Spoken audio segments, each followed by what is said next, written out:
Olá, minha Paraíba, muito boa tarde. Terça-feira, dia 22 de agosto de 2023. Estamos ao vivo, começando a partir de agora mais uma edição do Seu Rede Verdade, dentro da programação da sua TV Arapuã. Você que estava acompanhando aí Samuca Duarte no Cidade em Ação, segue conosco aqui e acompanha uma conversa minha com o secretário de Segurança Pública do município, João Almeida, que está aqui comigo, vai bater um papo sobre a atuação da Secretaria, da Guarda Municipal aqui na capital. Mas para a gente começar o programa, eu vou trazer logo as notícias da Assembleia Legislativa na manhã dessa terça-feira. O Washington Luiz esteve lá e pegou ali alguns confrontos, inclusive, entre o deputado Luciano Cartacho e o deputado Evásio Bezerra. Antes da briga, um momento emocionante, um momento bacana que os deputados acompanharam aí de forma unânime, o retorno da deputada Jane Panta ali para o plenário da Assembleia, ela que está numa luta, né, e vem enfrentando ali uma luta contra o câncer. A deputada fez um discurso, um pronunciamento emocionado hoje na Assembleia, nossa equipe esteve lá e registrou. Na manhã desta terça-feira, foi grande a movimentação na Assembleia Legislativa no plenário de Epitácio Pessoa, começando com a Comissão de Constituição e Justiça, que foram aprovados vetos e também aprovados alguns projetos de lei. Em seguida, o que chamou a atenção foi a presença da deputada Jane Panta. Depois de vários meses afastada, trabalhando apenas de forma híbrida, ela voltou à casa de Epitácio Pessoa. Ela conversou com a nossa equipe e falou dos momentos difíceis que ela viveu durante esses meses combatendo esta doença, que para ela teve um papel fundamental, a família e a fé em Deus, e que agradeceu o trabalho da imprensa e também o apoio dos deputados e de todos os eleitores da Paraíba, que por ela tem um carinho especial. A palavra é gratidão, gratidão a Deus e dizer assim que eu nunca estive só. Eu tive a importância e eu tive isso, não tem como mensurar a energia que eu recebi da minha Paraíba, da minha Santa Rita, dos meus amigos, da equipe de jornalismo. Vocês sempre, direto ou indiretamente, deixando aquela mensagem de força ao meu marido, que se despiu da sua vaidade. Ele tirou seus cabelos assim como eu, como meu filho. Então, assim, faltam palavras. Realmente, eu não deixei de trabalhar, eu não parei, eu estava de forma online e às vezes as pessoas até me perguntavam por que eu não via presencial, mas essa cadeira que a gente ocupa aqui, a gente tem uma missão muito importante e a principal delas é a gente poder mostrar para o paraibano que nós estamos bem e que a vida vai dar certo. A fé, quando a gente diz que a fé move montanhas, é verdade. A fé, a força, não só para as mulheres, porque eu acho que hoje tem tanta gente passando pela doença do câncer, homens, mulheres, e eu acho que para todos o ser humano é nunca desistir, é sempre acreditar, é sempre lutar. E se nós estamos nessa terra, se Deus nos deu o dom da vida, é porque vale a pena a gente celebrar a vida. Então a gente tem que lutar para que essa celebração aconteça sempre. Tá, independentemente de política, história inspiradora aí da deputada. E você que está acompanhando o Rede Verdade, por acaso está passando por isso, com alguém na família, se apegue naturalmente a histórias inspiradoras como essa daí. Se você tiver fé, você acredita, e aí Deus mostra o melhor caminho. Tá aí o resultado da deputada Jane Panta. Bom, mas na Assembleia também, o deputado Luciano Cartacho e o deputado Evásio Bezerra se confrontaram hoje em função de um pedido de convocação da secretária de Saúde, Janine Lucena, para a Assembleia. O deputado Luciano Cartacho disse que a secretária tem que ir lá para a Assembleia prestar esclarecimentos da atuação dela na pasta. O deputado Evásio não gostou e rebateu. O Washington Luiz, em cima do lance, traz tudo para a gente. O debate ficou por conta dos deputados Evásio Bezerra e Luciano Cartacho. Evásio usou uma fala do presidente estadual do PT para dizer que Luciano não deveria ter a convicção de que ele realmente pode ser o candidato do partido. Quem contestou foi o presidente do partido, Jackson Macedo. É tanto que, se o deputado Luciano quiser responder a alguém, esse alguém com certeza não serei eu. Por quê? Porque eu apenas reproduzi a fala de Jackson. Semana passada, muitos de vocês chegaram a testemunhar de que ele dizia que estava tudo resolvido no PT, que houve uma reunião com a participação de dirigentes do Diretório Nacional, que seria feita uma pesquisa e que dessa pesquisa sairia o candidato, que ele já tinha algumas pesquisas internas, que estaria bem colocado, isso está gravado aí. Aí eu fiz uma parte e ele dizendo que estava tudo consolidado, e numa parte que eu fiz, igual, olha, cuidado para você não pisar no rastro do deputado Anísio. Anísio Maia foi o candidato na convenção municipal do PT. Anísio Maia tinha o apoio do diretório estadual. Era a unanimidade dentro das instâncias partidárias locais. De repente, Gleice Hoffmann disse que o candidato não era Anísio. E o candidato era Ricardo Coutinho, como verdadeiramente foi.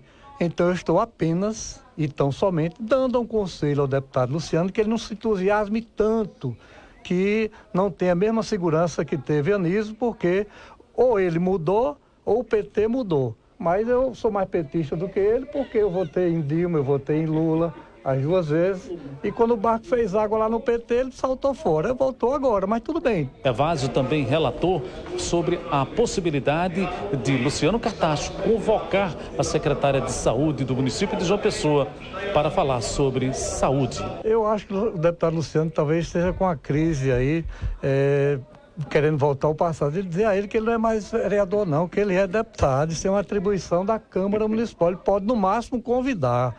Convocar, não. Aí, pelo amor de Deus, aí vocês estão brincando comigo. Vocês estão brincando comigo. Não, isso aí você já imaginou se essa moda pega, os deputados começam a convocar secretários de outros municípios.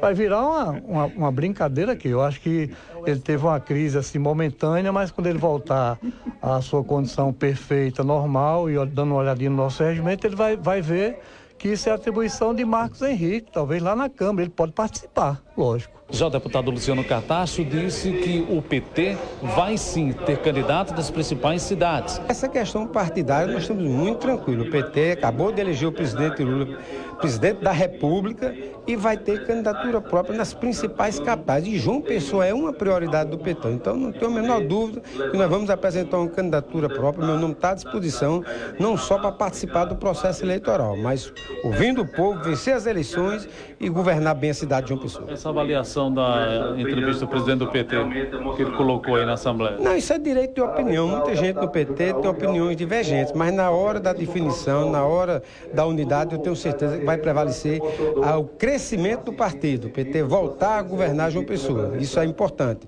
E o PT Nacional está priorizando as capitais, principalmente do Nordeste. Vai convocar a secretária Janine Lucena para uma sessão na Assembleia Legislativa. Nós estamos convocando a secretária de Saúde do município de João Pessoa para se fazer presente na Assembleia Legislativa para prestar conta do que está acontecendo hoje da nossa capital.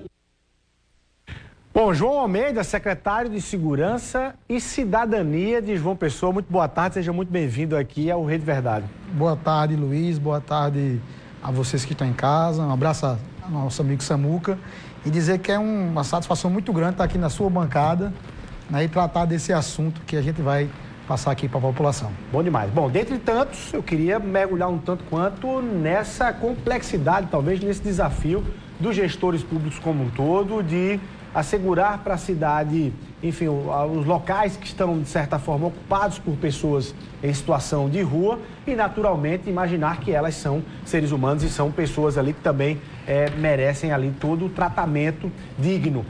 Como é e como tem sido o trabalho da Secretaria, em linhas gerais, a gente vai especificando, para tratar desse tema tão complexo no Brasil. Luiz, essas pessoas não só merecem, como elas têm um nível de necessidade de celeridade, né, de resolução do problema. A maioria das pessoas, elas se acostumam apenas a enxergar o problema, né? Outras, uma minoria, ela enxerga o problema pensando na solução. Eu quero dizer a você que todo mundo, hoje, pela manhã da entrevista aqui na Arapuã, essa do Samuca, e o repórter Jair Maci, né, ele falava da complexidade, quão difícil é, né, esse tema da Cracolândia, dessas pessoas em situação de rua. Eu quero dizer que é muito difícil. Todavia, não é impossível de se resolver. O que a gente tem que fazer é mudar a forma de enxergar de ação, né, e pensar em ações resolutivas, de resolver verdadeiramente o problema. Tratar essas pessoas, né, como o mendigozinho de estimação, como essas pessoas são apenas... Não, essas pessoas elas precisam de apoio, de serem ouvidas, de serem reinseridas na sociedade, de serem resgatadas, algumas delas. E, sobretudo, Luiz, um trabalho que a gente está fazendo na nossa secretaria, como é que você tem agido nesse sentido? Através da prefeitura. Por exemplo, hoje, em parceria com outras secretarias, nós estamos fazendo, por exemplo, um censo. Né? Esse censo para saber o perfil, quantas pessoas estão nessa situação e separar também o joio do trigo. Eu vi escutando o prefeito de Florianópolis, ele muito inteligentemente, ele faz o seguinte, separar aquelas pessoas que precisam de polícia e as pessoas que precisam de ajuda. Né? A gente não pode colocar todo mundo na mesma vala. Né? E é muito complexo isso. Todavia, todos são seres humanos, todos precisam serem tratados com dignidade da pessoa humana. Mas existem soluções distintas para cada um dos grupos e vocês precisam ter esse raio-x para poder fazer esse filtro. Obviamente, a gente, todas as semanas, Luiz, nós estamos nas ruas, né? Conversando, convencendo essas pessoas a serem retiradas e aceitarem um programa de tratamento que a nossa secretaria tem. A prefeitura tem oferecido esse tratamento a essas pessoas. A gente tem resgatado essas pessoas das ruas. Eu convido você que está em casa, por exemplo, entre em contato com a secretaria, que eu convido você que está em casa a conhecer a nossa casa, que chama-se Projeto Chega Junto. Lá, sim... É mantido pela prefeitura? Mantido pela prefeitura em convênio com o governo federal. Pasme você, Luiz. É um convênio de 2014, que nós, assim que assumimos a secretaria, resgatamos esse convênio. É a única casa que funciona no Brasil, tá? Mas por que é a única casa que funciona? Porque nós tivemos a coragem de mudar a temática. Nós mudamos o programa como ele nasceu, né? Porque a gente viu que foi falido o programa como ele nasceu. Reestruturamos, adequamos à realidade que a gente entende que funciona. Qual é essa dinâmica? Vou dar um exemplo. Nós, primeiramente, a gente convence as pessoas de sair e aceitar o tratamento, né? Segundo, o que tinha no projeto original... Porque não pode obrigar. Não pode obrigar. As pessoas têm que ir, né, voluntariamente. Né? E convencer uma pessoa voluntariamente que não está em sã consciência, imagina o grau de dificuldade nisso. Sei disso. Né? Na prática, parece bonito o convite, mas na prática... É difícil? É muito difícil. Eu passei para você algumas imagens, eu mesmo, enquanto secretário, eu não peço para as pessoas irem, eu vou acompanhando as equipes, pessoalmente, para enxergar e entender o problema. E peço a você que está em casa, cobre das autoridades, todas elas, que saiam do gabinete, dos ar-condicionados, e vá para a rua resolver esse problema, porque esse problema é de todo mundo. Esse problema não é só da guarda, da Secretaria de Segurança. Esse problema é da Arquidiocese, das igrejas, seu, meu, da minha família e todo mundo. Então, enfim, Luiz... Você chama para casa? Nessa casa. No projeto original, poderia, por exemplo, fazer uso moderado e recreativo de maconha ou outro tipo de droga. Nós proibimos isso. Tolerância zero. Isso não funciona. Né? No projeto original, por exemplo, como não pode se manter em cárcere, né? A pessoa pode sair e vir a qualquer hora que quiser. Nós também proibimos isso. A pessoa, ela pode até sair, que ninguém vai obrigar ninguém a ficar num lugar como se preso estivesse. Mas ela não pode voltar. Então a gente mudou essa temática. Um outro tema é que a gente, enquanto prefeitura ou Estado, seria obrigado, na contrapartida, de contratar, por exemplo, pessoas para fazer a faxina, auxiliar de serviços gerais. Nós não temos lá. A gente faz com que eles mesmos limpem sua cama, lave sua roupa, sabe? Passe pano na casa, faça até a lavagem do carro dele, do funcionário, enfim. Dá ocupação a ele. Né? Com isso, Luiz, a gente percebeu que começa a funcionar com regras, e todo mundo precisa de regra.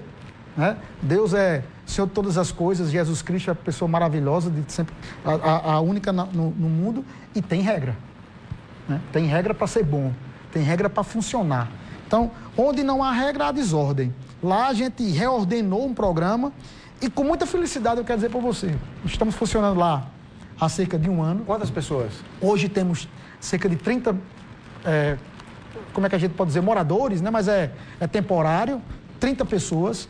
certo? Que estão sendo recuperadas, vários depoimentos de pessoas que voltaram para suas casas, pessoas que reencontraram seus filhos, voltaram para o mercado de trabalho. Histórias bonitas, inspiradoras, como a gente estava falando aqui. Histórias reais. Eu dizendo enquanto secretário, você enquanto repórter, talvez você que esteja em casa não tenha assim, um verdadeiro discernimento do poder do que eu estou falando.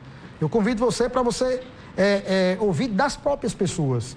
Eles darem o depoimento, que dizer que estava na rua, entregue ao crack, né, flagelado, né, sendo tratado pelas pessoas como se fosse um pobrezinho, coitadinho, quando na verdade são pessoas que estão ali passando por uma situação de rua e não um morador de rua. Até porque a expressão morar na rua não bate, né? É incompatível. Agora, deixa eu te perguntar, essa é uma margem inspiradora, como a gente está falando, mas ainda é uma margem pequena para o universo maior. Você disse que está fazendo um censo, vocês já têm aproximado o número, mas o número chega ali na casa dos 500, 700 pessoas em situação de rua aqui em João Pessoa. Me corrija se eu estiver errado, mas é uma margem ainda pequena, porque dentre essas pessoas a gente também sabe que há histórias ali um tanto quanto para casos de polícia, o tráfico já infiltrado em algumas dessas situações. E aí como tratar? Você está dando um encaminhamento para quem diz um sim e se esforça para esse sim. Se você pede, inclusive, ajuda das outras pessoas para isso. Exato. Mas para os casos mais graves... Então, Luiz, primeiro, veja esse número, você que está em casa, acompanhe comigo. Veja esse número, não é 700.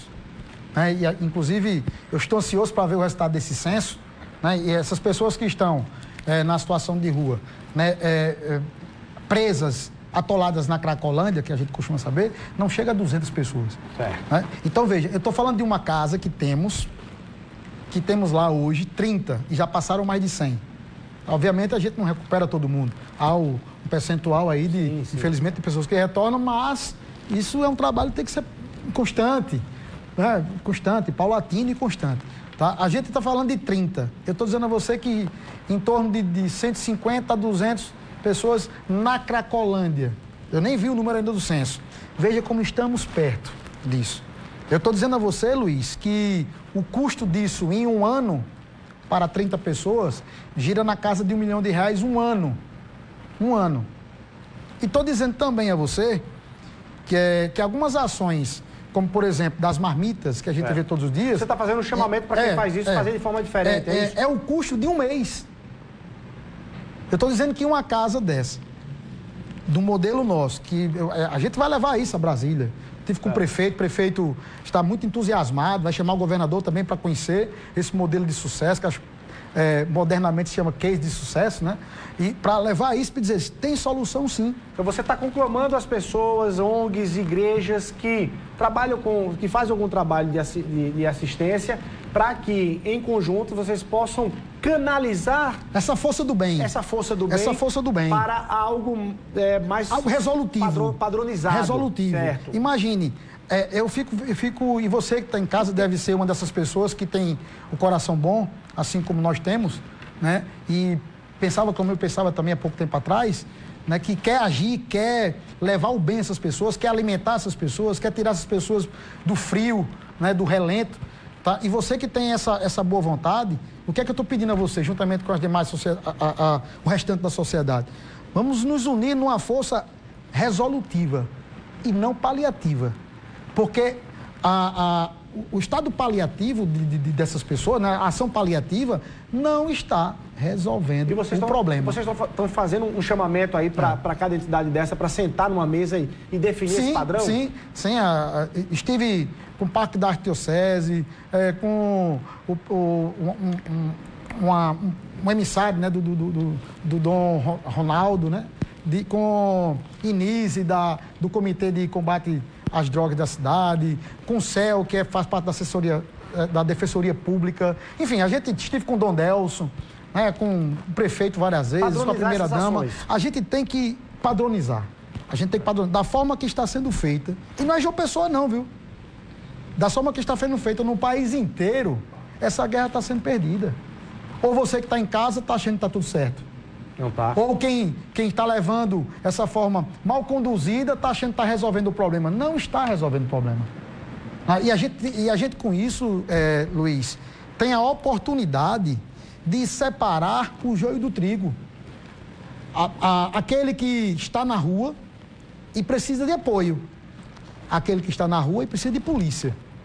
Não podemos colocar todo mundo nem numa vala comum de um lado nem do outro. Certo. Né? Você esteve em São Paulo, inclusive, né? Estive. Eu queria que você contasse um pouco dessa experiência, do que você viu lá, e se tem alguma iniciativa lá de São Paulo que nos ajude, ou eles já perderam, de fato, lá a batalha. E quero lhe ouvir também sobre a decisão do Supremo Tribunal Federal, acatando ali uma ação movida por alguns partidos, proibindo a questão da remoção dessas pessoas, se isso ajuda ou atrapalha também nesse debate. Vamos rapidinho para o intervalo comercial, um minutinho só, e a gente volta aqui no Rede Verdade. Agradecer você que está ligado aí no YouTube, acompanhando nossa entrevista também, tá?